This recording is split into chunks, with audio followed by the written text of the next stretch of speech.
पीर की हैसियत से हम उनकी इज्जत करते हैं, लेकिन चूंकि आप लीडर भी हैं। तनकीद क्यों हो रहा है? तनकीद इसलिए कर रहे हैं कि वो हमारे लीडर भी हैं, वो मेंबर पार्लियामेंट है। बात क्यों नहीं करते वो पार्लियामेंट में? अरे इंजीनियर रशीद जो जेल में पड़ा हुआ बेचारा, वो इंजीनियर रशीद उठता है, इस बिरादरी से भी नहीं है, वो वकालत करता है मक्खन दीन की, और इनको सांप सूंघ गया, ये बात नहीं करते। क्यों बात नहीं करते? आपको अगर नजर नहीं आ रहा है, खुदा कम अज कम आपको ये चीजें तो नजर आए कि आप सिस्टम की हेल्प कर दो। हमारे पीर हैं, वो हमारे मुर्शिद हैं, वो हमारे बड़े हैं, लेकिन वो कौम की बात क्यों नहीं करते? मेरी लड़ाई ये है।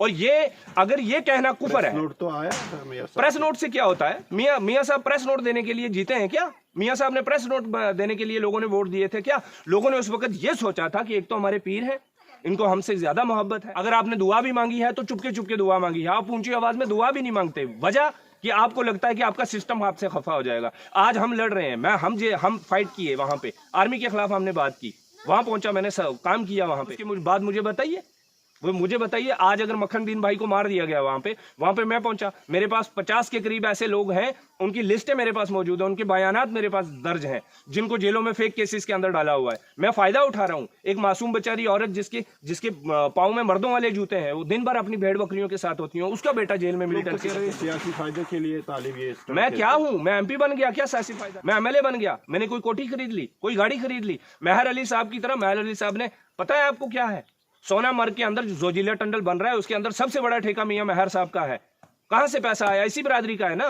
मैंने क्या किया? आसिफा को बेचा, मैंने क्या किया? मक्खन भाई को बेचा, हमने क्या किया? टोपी पीर के लोगों को बेचा। जिस तरह से कल हमने देखा कि महबूबा मुफ्ती ने जो है कहीं ना कहीं सरकार पे निशाना बना, और साथ साथ ये कहा कि अगर जम्मू कश्मीर में हालात सही है तो मीटिंगों का सिलसिला, रिव्यू मीटिंग्स क्यों बुलाई जा रही है, तो क्या कहना चाहते हैं? जम्मू कश्मीर में हालात सही है?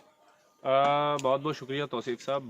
जहाँ तक मैडम के रिएक्शन का सवाल है, मैं तो ये कहूँगा कि जब हम डेड बॉडी बिलावर में लेने जा रहे थे, जहाँ चप्पे चप्पे पर नाका लगा हुआ था, उस वक्त सबसे पहले ये महबूबा मुफ्ती साहिबा आई थी कि एक दिन पहले उम्रा से वापस आई थी, और उन्होंने आते ही ट्वीट किया, और उसके बाद उनकी बेटी इल्तिजा मुफ्ती साहिबा ने मीडिया के सामने आके प्रेस कॉन्फ्रेंस की, और मक्खन भाई की और वसीम भाई की, जो सोपुर के अंदर कत्ल जिनका हुआ, इन दोनों अमवात पे अपनी बात रखी। और उसके बाद फिर आपको सारी कहानी पता है, कहाँ उन्हें रोका गया, कहाँ जम्मू के अंदर आना था उनको प्रेस कॉन्फ्रेंस करने नहीं करने दी गई।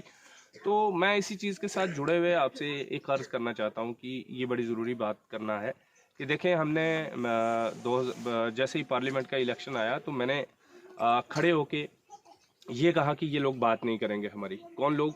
जो गुजर कम्युनिटी के लीडर बने बैठे हैं, ये लोग बात कभी नहीं करेंगे हमारी। और उसके बाद आज भी मैं ये कहता हूँ कि ये हमारी बात नहीं करेंगे, और नहीं कर रहे हैं। आपने देखा पार्लियामेंट ऑफ इंडिया के अंदर सिर्फ 40 सेकंड मिले हैं इंजीनियर रशीद साहब को, जो कि नॉर्थ से जीते हैं, और उन्होंने वसीम भाई की भी बात की और मक्खन दीन की भी बात की। और यहाँ से मियाँ अल्ताफ़ साहब जो हैं, इतने बड़े मार्जिन से जीते, इतनी बड़ी तादाद में, और फिर उनकी जमात को भी 50 सीटें दे दी। इतनी बड़ी तादाद में ट्राइबल कम्युनिटी ने, सब ने मिलकर उनको वोट दिया, और ट्राइबल कम्युनिटी का बड़ा हिस्सा उसमें था।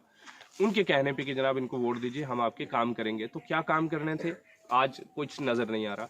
मैं आपसे अर्ज़ ये करना चाहता हूँ कि मेरे छोटे एक्टिविज़म के तजर्बे और छोटी मोटी तहकीक की बुनियाद पे मैंने 2-3 पॉइंट्स आइडेंटिफाई किए हैं, जो आपके ज़ेरे नज़र करना चाहता हूँ। बाकी साथियों पे डिपेंड है, आपके सामीन पे, वो क्या इस पर राय बनाते हैं। मैंने हमेशा जब भी कहा है कि जब हम ये कहते हैं कि ये बात नहीं करेंगे या बात नहीं कर रहे हैं, तो इस बात ना करने के पीछे एक बैकग्राउंड है। बैकग्राउंड क्या है कि इस मुल्क के अंदर देखें जनाब, जमहूरियत है, और जमहूरियत के अंदर लाएमल क्या है? जमहूरियत के अंदर हमें ये हक हासिल है कि हम अपने वोट के ज़रिए से एक अपना चीफ स्पोक्स पर्सन इलेक्ट करते हैं, उसको एक ऐवान के अंदर भेजते हैं। वो इसलिए इलेक्ट किया जाता है कि वो हमारे बिहाफ पे वहाँ पे बात करेगा। क्या बात करेगा? हमारे मसले मसाइल जितने भी हैं उनकी तर्जमानी होगी ऐवानों के अंदर, और दूसरे नंबर पे उन सब चीज़ों पे भी एक्टिव रहेगा, होशियार रहेगा, जिन आफात के बारे में हमें पता ही नहीं। जैसे वक्फ बोर्ड की बात कर लीजिए या कोई और, ये तो चले सामने वाली आफात हैं। बहुत सारी चीज़ें NRC और बहुत सारी CAA वाली बात अगर करें, तो हमारे उस स्पोक्स पर्सन का ये फ़र्ज़ बनता है कि जिन लोगों ने उनको इलेक्ट करके भेजा, वो सारी उन बीमारियों पर नज़र रखे और वहाँ पर लड़े जिस ऐवान के अंदर डॉक्टर BR अम्बेडकर साहब की कॉन्स्टिट्यूशन ऑफ इंडिया ने उनको ये ताकत दी, और इस मुल्क के अंदर जमहूरियत के तहत उनको चुन के वहाँ पे भेजा गया। अब मेरी आपसे सबमिशन ये है कि ये तो है आइडिया ऑफ डेमोक्रेसी। इससे फ़ायदा क्या होता है? इससे फ़ायदा ये होता है कि जब आपका चुना हुआ नुमाइंदा आपकी बात करता है, तो उससे क्या होता है कि कम्युनिटी खुश रहती है, लोग खुश रहते हैं कि हमारी बात हो रही है। तो उससे एक कन्फ्यूजन नहीं क्रिएट। जब आपके लोगों की बात नहीं होनी शुरू होती ना, तो उससे क्या होता है कि लोगों के जहन में एक कन्फ्यूजन क्रिएट होता है। तो कन्फ्यूजन क्रिएशन, जैसे ही आपका कन्फ्यूजन क्रिएट हुआ, उसी बुनियाद पे लोग जो है क्राइम की तरफ बढ़ते हैं, मिलिटेंसी की तरफ चले जाते हैं। जैसे मैंने अभी बताया कि देखें, लोगों को इलेक्ट करने की पावर तो हमें दी जमहूरियत ने, लेकिन साथ ही साथ हमें मतलब लोगों को, हम सब लोगों का ये फर्ज बनता है कि हम क्राइम की तरफ ना जाएं, क्योंकि हमने अपना नुमाइंदा भेजा हुआ है, वो बात करेगा। हम मिलिटेंसी की तरफ ना जाएं, हम किसी भी गलत काम में ना जाएं। तो जब ये सारी चीज़ें होती हैं तो तब ठीक रहता है माहौल। तो यानी कि आप सिस्टम की हेल्प कर रहे हैं। दूसरे नंबर पे, क्योंकि ये मैं इसलिए बोल रहा हूँ कि ये बड़े लीडर हमेशा ये कहते हैं कि यार हम सिस्टम के खिलाफ बात नहीं कर सकते। तो आपकी अपने लोगों की बात करना, जो आपको कॉन्स्टिट्यूशन ऑफ इंडिया ने दिया, और दूसरे नंबर पे इन लोगों ने आपको इस ताकत में लाया कि आप उनकी बात करें। उनकी बात करना सिस्टम के खिलाफ कैसे हो गया? आप तो सिस्टम से भी धोखा कर रहे हैं। यानी कि अगर आप सिस्टम से बात करेंगे तो लोग, आया था मियां साहब का, मेरी अर्ज सुन ले, एक मेरी अर्ज सुन ले कि सिस्टम से बात करने का क्या मतलब है, सिस्टम की हेल्प करने का क्या मतलब है कि आप जब लोगों की बात करते हैं, लोग एलिनेशन और सेपरेशन की तरफ नहीं जाते और सिस्टम की हेल्प हो रही है। नंबर एक। नंबर दो, इसमें गुजारिश ये है, दो तरीके हैं कि अगर तो आपने पार्लियामेंट के अंदर बात की होती तो वो मंजरे आम पे आ जाती आप लोगों के जरिए से। अगर आपने पर्दे पीछे कुछ किया है तो वो भी सामने आए। अगर आपने प्राइम मिनिस्टर ऑफ इंडिया से बात की है, एलजी साहब से बात की है, होम मिनिस्टर साहब से बात की है, तो उसका कोई रिजल्ट मिलना चाहिए ना। जिस बंदे ने, जिस एसएचओ ने, कॉन्फ्रेंस के चीफ मिनिस्टर उमर अब्दुल्ला कह रहे हैं कि इन मामलों पे लेके अमित शाह से बातचीत मेरी हुई है। मैं आपसे ये गुजारिश कर रहा हूँ, मैं उमर साहब की बात ही नहीं कर रहा, मैं यहाँ पे मियाँ साहब की बात कर रहा हूँ, जिसको इस कौम ने बार बार चुना ताकि वो लोगों की नुमाइंदगी करें। मेरी अर्ज सुन लेना सर। मैं ये कह रहा हूँ कि जब आपने पर्दे के पीछे कोई बात की, अगर उमर साहब ने ही बात की है होम मिनिस्टर साहब से, तो रिजल्ट क्या मिला? क्या उन लोगों को छोड़ दिया गया जो 40-50 के करीब मिलिटेंसी केसेस भुगत रहे हैं बिलावर के, कठुआ के? क्या उनको छोड़ दिया गया? नहीं छोड़ा। क्या उस एसएचओ को हटाया गया? एक्स चीफ मिनिस्टर की बेटी जम्मू की सड़कों पे गली गली छानती रही कि इस एसएचओ पे कार्रवाई करो। आपने क्या कार्रवाई की? एसएचओ को ऑनर किया। आप आज वो एसएचओ जो है आज बुलेट प्रूफ गाड़ी में घूम रहा है। यानी कि आपने मक्खन दीन को मारने का और 40-50 लोगों को फेक मिलिटेंसी केसेस के अंदर डालने का उसको इनाम दे दिया। तो क्या बात की आपने पर्दे के पीछे? ये एक बात है कि अगर तो आपने पर्दे के सामने बात की तो वो पार्लियामेंट में दिखती। दूसरे नंबर, आपने पर्दे के पीछे बात की होती तो उसका रिजल्ट मिल जाता। दोनों चीज झूठ, कुछ नहीं सामने आया। तो बात तो नेशनल कॉन्फ्रेंस के मेंबर ऑफ पार्लियामेंट ने तो प्रेस कॉन्फ्रेंस इस पे बुलाई, आगा सईद रुल्ला। आप मुझे ये बताइए तौसीफ भाई, मैं एक एक्टिविस्ट हूँ, मैं हर दिन प्रेस कॉन्फ्रेंस करता हूँ, आप लोगों से बात करता हूँ। तो जो मेंबर पार्लियामेंट चुने वो प्रेस कॉन्फ्रेंस करने के लिए चुने हैं क्या? वो तो पार्लियामेंट में बात करने के लिए चुने गए हैं ना। लोगों को क्या, पार्लियामेंट का जब इलेक्शन हो रहा था इन्होंने बोला था आपका कोई मसला होगा तो हम मीडिया में बात करेंगे, प्रेस कॉन्फ्रेंस में बात करेंगे? क्या कभी नहीं इन्होंने ये कहा कि हम पार्लियामेंट में आपकी आवाज उठाएंगे? मुझे बताइए, चंद्रशेखर आजाद जो है यूपी से एक जगह से जीतते हैं, एक एमपी, उनको तो कठुआ की शेड्यूल कास्ट ने वोट नहीं दिया था। कठुआ में एक बच्ची का गैंग रेप होता है, वो बंदा पार्लियामेंट में बोलता है जाके। ये होती है रिस्पॉन्सिबिलिटी एक स्पोक्स पर्सन की, एक नुमाइंदे की, जिसको आपने चुना है। वो कठुआ से तो नहीं चुने ना। इंजीनियर रशीद ने तो हम इंजीनियर रशीद साहब को तो शुक्रिया अदा कर रहे हैं ना कि इंजीनियर रशीद साहब को 40 सेकंड मिले, उन्होंने अपना हक अदा कर दिया। इन लोगों को 40 साल 70 साल हो गए, इन्होंने क्यों नहीं हक अदा किया? मैं इसलिए बता रहा हूं कि ये क्या रीजन है। एक रीजन तो ये है कि ये स्पिरिट ऑफ डेमोक्रेसी को नहीं समझते। ये जो कहते हैं ना कि हमें जनाब सिस्टम के खिलाफ नहीं जा सकते, ये असल में सिस्टम के भी खराबी कर रहे हैं, सिस्टम के साथ भी धोखा कर रहे हैं। मेरी दूसरी आपसे सबमिशन ये है, इसमें पॉइंट नंबर 2 जो है सबसे इंपॉर्टेंट, वो ये है, ये आपको जो आइडिया ऑफ डेमोक्रेसी मैंने बताया, ये इसका लेखा जोखा ये है कि जनाब इसकी इनको बिल्कुल समझ नहीं, इस वजह से ये नहीं करते। और नंबर 2 पे इनको क्या समझ है, नंबर 2 पे ये क्या है, इनको ये लगता है कि हम इस कम्युनिटी के बड़े बडेरे हैं, है ना सर, जिसको सेंस ऑफ इंटाइटलमेंट कहते हैं कि देखिए जनाब पिछले 60-70 साल से हम ही पावर में है, कोई दुनिया की ताकत हमें पावर से हिला तो सकती नहीं। इन लोगों के पास हमारे अलावा मजहबी तौर पे भी हम इनके पेशवा, सियासी तौर पे भी हम इनके पेशवा, तो हमारे बगैर इनके पास ऑप्शन ही कोई नहीं है। तो ये क्या कर लेंगे हमारा? अब मुझे बताइए, मक्खन भाई की बीवी मियां अल्ताफ साहब का क्या बिगाड़ सकती है? कुछ बिगाड़ सकती है क्या? जब बिगाड़ ही कुछ नहीं सकती तो फिर इनको लगता है हम क्यों बात करें यार, हमें क्या लेना देना। और तीसरे नंबर पे ये लोग क्या चाहते हैं, मसलिहत पसंद है। ये उर्दू का वर्ड मैं इस्तेमाल कर रहा हूँ, मसलिहत पसंद, यानी कि they want to stay non controversial. ये चाहते हैं कि हम किसी कॉन्ट्रोवर्सी में ना पड़े। भाई अगर आपको कॉन्ट्रोवर्सी में नहीं पड़ना, वो इंजीनियर रशीद क्या है फिर? इंजीनियर रशीद साहब ने जेल से इलेक्शन लड़ा, जीता, जेल में है, आज बैठा हुआ, 40 सेकंड मिले, उनकी जमात क्या है, उनकी पॉलिटिक्स क्या है, उस पर डिबेट हो सकती है, किसी का इत्तेफाक किसी की बेइत्तेफाकी हो सकती है, लेकिन बंदे ने 40 सेकंड में हक अदा किया। आप लोग क्या कर रहे हैं? आपने तो किसी ने बात ही नहीं की इनकी। मेरी आपसे बिल्कुल वजह क्या है, खामोशी क्यों है गुजर लीडर्स की? क्योंकि खामोशी, हम देख रहे हैं कि जब आप लोग सड़कों पे थे तब भी आप लोग जो है इनके खिलाफ जो है कहीं ना कहीं नाराज ही थे, और तब भी हमने देखा कि ये सामने खुल के अपनी बात नहीं रखी। सर इसमें अर्ज ये है कि सबसे पहली बात ये है, बड़ी रीज़न ये मैंने पहले भी बताया, तफसील से बताया, अब मैं उसको कट शॉर्ट कर रहा हूँ। सबसे पहले इनको डेमोक्रेसी की जो सोल है वो इनको समझ नहीं आती, स्पिरिट ऑफ डेमोक्रेसी को ये नहीं समझते। नंबर 2, ये अपने आप को कंट्रोवर्शियल नहीं बनाना चाहते, मसलियत पसंद है। तीसरे नंबर पे इनको लगता है सेंस ऑफ एंटाइटलमेंट है, इनको लगता है कि हमें दुनिया की कोई ताकत इनके सर से नहीं हटा सकती। ट्राइबल कम्युनिटी के पास सॉरी हमारे बगैर दूसरा कोई ऑप्शन नहीं है। सियासत के हम दादा, मजहबी हम खुदा, नाइबे खुदा, मतलब नाउज बिल्ला, अल्लाह माफ़ करे, पार्लियामेंट के अंदर तो इस किस्म के खुराफात लोगों ने कहे कि पैगंबरी का दावा करवा दिया कि किसी ने इन्होंने कंडेम नहीं किया। तो उसका रीज़न ये है कि सेंस ऑफ एंटाइटलमेंट है इनके पास, कि मजहबी मजबूरी भी इन लोगों की हमारे पास है, सियासी भी हमारे पास है, और इकॉनमी भी सारी हमारे पास है, पैसा भी सारा हमारे पास है। इनको जहाँ पे भी मरना होगा आएंगे हमारे पास ही।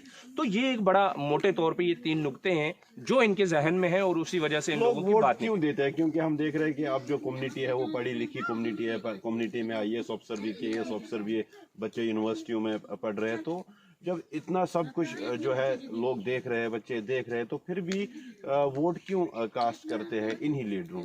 तफसीर कुरान नहीं पढ़ती ये कम्युनिटी ना, कहाँ से पढ़ेगी? बड़ी मुश्किल से थोड़े से लोग पढ़े, वो अंग्रेजी पढ़ने लगे। अगर इस कौम ने तफसीर कुरान पढ़ी होती 2-3 लोगों की, तो 2-3 तफसीर कुरान पढ़ने के बाद इनको समझ आता कि कल क़यामत के रोज़ हज़रत बाबा आदम अलैहिस्सलाम भी होंगे, उनके साथ उनकी उम्मत भी होगी। हज़रत इब्राहिम अलैहिस्सलाम जलीलुल कदर नबी हैं, वो भी होंगे, उनकी उम्मत भी होगी। हज़रत ईसा अलैहिस्सलाम, हज़रत मूसा अलैहिस्सलाम, अदरीस अलैहिस्सलाम, नूह अलैहिस्सलाम, लूत अलैहिस्सलाम, जितने भी अंबिया कराम हैं, ये वो सब के सब होंगे, सब के साथ अपनी अपनी उम्मत होगी। झंडा किसी के पास नहीं होगा, झंडा होगा सिर्फ जनाब रसूल पाक सल्लल्लाहु अलैहि वसल्लम के, और उन्हीं के झंडे के नीचे ये तमाम अंबिया कराम आ जाएंगे अपनी अपनी उम्मतों के साथ। लेकिन यहाँ पे मियाँ साहब के एक सपोर्टर ने ये तक कह दिया कि कल क़यामत के दिन हम बाबा के झंडे के नीचे से उठेंगे, यानी कि बाबा का झंडा अलग से होगा। तो किसी भी मौलवी ने ये जुर्रत नहीं की कि इसकी तरदीद कर दें। खुद मियाँ साहब ने तो नहीं करनी थी, क्योंकि उनको मज़ा आने लगा कि ये दावाए पैगंबरी कोई दे रहा है तो देने दो, तो आखिरी पैगंबर होने का। अच्छा, फिर अगर सबकी अपनी अपनी है, वहां पे पैगंबरों को झंडे की इजाजत नहीं है, तो बाबा को कैसे? अब बाबा की अपनी अलग पार्टी तो है नहीं, यानी कि नेशनल कॉन्फ्रेंस। फारूक साहब बोलते हैं एक जलसे में, एक आसाराम बापू के यूट्यूब पे आप सर्च करें, आसाराम बापू के प्रोग्राम में जाके बोलते हैं कि मैं जनाब बापू जी मैं आपका मुरीद हूँ। फारूक अब्दुल्ला आसाराम बापू का मुरीद, जो आसाराम बेचारा अभी रेप के चार्ज से बाहर आया है, उसका मुरीद है फारूक अब्दुल्ला। फारूक अब्दुल्ला साहब की पार्टी के झंडे के लिए बोल रहे हैं कि कल क़यामत के दिन हमारा झंडा अलग होगा।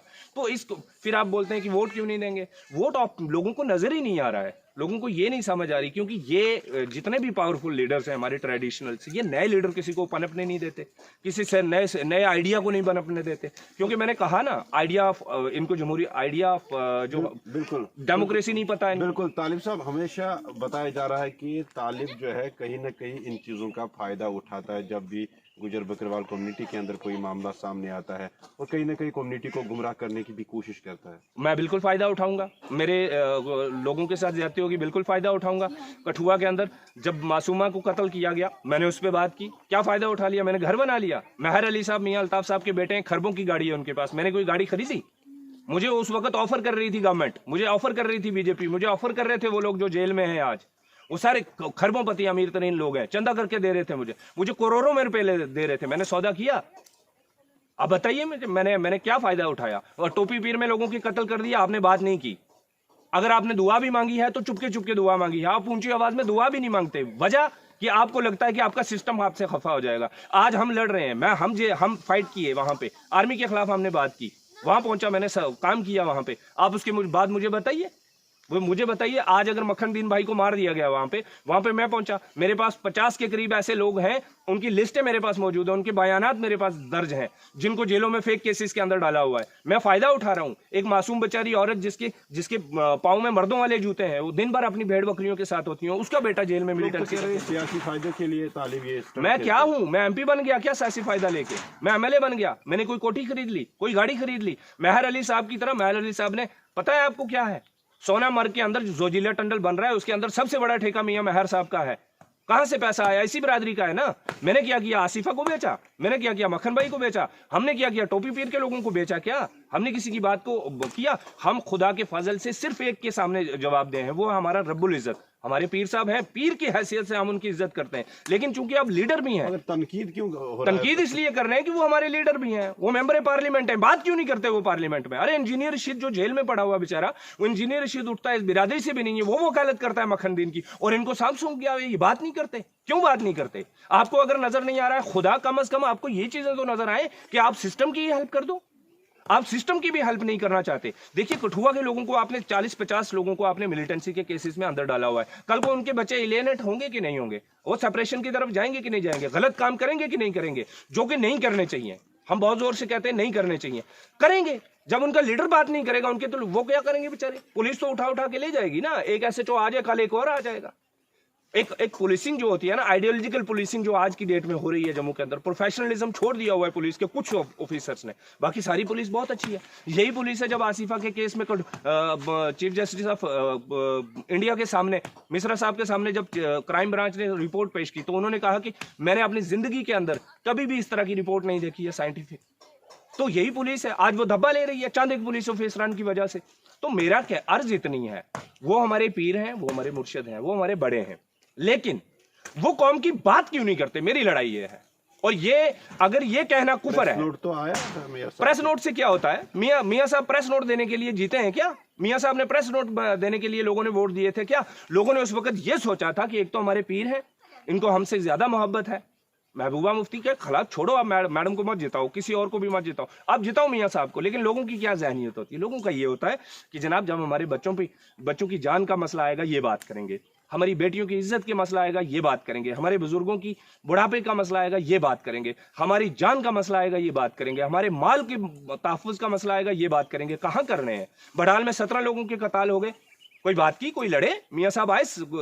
मियां साहब ने फाइट किया? नहीं किया। गए तो वहां मियां साहब। सर जाने से क्या होता? जाने को तो सारे रविंद्र रैना साहब भी गए हुए थे, रविंद्र रैना साहब भी गए थे। जनाब जो एक्चुअल नुमाइंदगी है वो कहाँ है? पार्लियामेंट ऑफ इंडिया क्यों बनाया है? मेरा ये रोना है कि पार्लियामेंट ऑफ इंडिया के अंदर अगर एक MP किसी इशू पे बात करता है, उसी टाइम उस पर कार्रवाई शुरू हो जाती है। अगर मक्खन भाई का नाम लिया होता मियां अल्ताफ साहब ने ना, इस वक्त SHO पे कार्रवाई हो जाती, वर्दी उतर गई होती। लेकिन मियां साहब को तो नहीं करना ये सब ना, क्योंकि कठुआ के, बिलावर के गुजरों से उनको कुछ लेना देना ही नहीं। वो आंखें बंद करके फिर से चले आएंगे उर्स मुबारक में। वो आंखें बंद करके जब आपको जरूरत पड़ेगी आपके जलसे में आ जाएंगे। बाकी के गुजर जो हैं उनको लगेगा कि नहीं जनाब हमें इन्हीं को वोट देना है। लेकिन वक्त बदल रहा है, नौजवान समझ रहा है ये इस बात को कि आप लोगों की बात नहीं कर रहे। जिन लोगों के लिए आपको जिम्मेवारी दी, जिन लोगों के लिए आपने जिम्मेवारी ली कि मैं उनकी बात करूंगा, आपने नहीं की। फिर मेहर अली कैसे जीता कंगन कानत चौंसी जबकि मियां साहब जो है बात नहीं करते? मैं कंगन की तो बात ही नहीं कर रहा ना। मैं कंगन की अगर बात करता, वहां पे आग लग जाने की, फॉरेस्ट डिपार्टमेंट ने वहां कंगन के गांव में दौड़ा के मारा है, वहां पे गुजरों को दौड़ा के मारा है। मैंने बात की? नहीं की बात। मैं तो बड़े ब्रॉड पैक्स पे बात कर रहा हूँ ना। मियां अल्ताफ साहब जिस मसले के लिए गए हैं पार्लियामेंट में कि पूरे जम्मू कश्मीर के गुजरों की बात करेंगे, उनको बचाएंगे, क्यों नहीं बात कर रहे? फॉरेस्ट राइट एक्ट की तो बात तो की मियां साहब ने, लागू हो गया? जहां पे हम खड़े हैं यहाँ पे लागू हो गया? मिला किसी को? जनाब ये क्या बात तो की ना पार्लियामेंट। मैं कहता हूँ बात करना कहाँ, कौन सी पार्लियामेंट में बात कर दी? फॉरेस्ट राइट एक्ट लगना चाहिए। मैं पूछ रहा हूँ जमीन पे लग गया? अगर इनके बदले इंजीनियर रशीद साहब होते ये जिम्मेवारियां लेके, या अगारुल्लाह साहब होते, लड़के ले लेते, इस वक्त लोगों को दर बदर। कठुआ के अंदर चलिए आप, रोजाना आपको फोन आते हैं।